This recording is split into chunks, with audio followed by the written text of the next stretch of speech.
guys. Ayan. Paakyat na kami ng Summit Peak. Ayan. Okay. Makikita nyo guys. Puro bato yung dinadaanan namin. Ayan.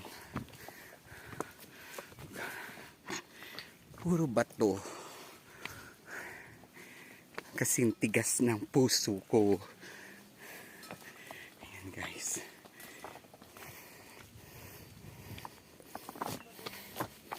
Okay.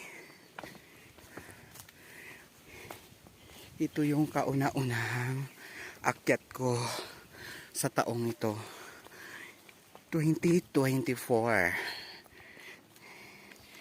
First akyat ko ng bundok. At dito pa sa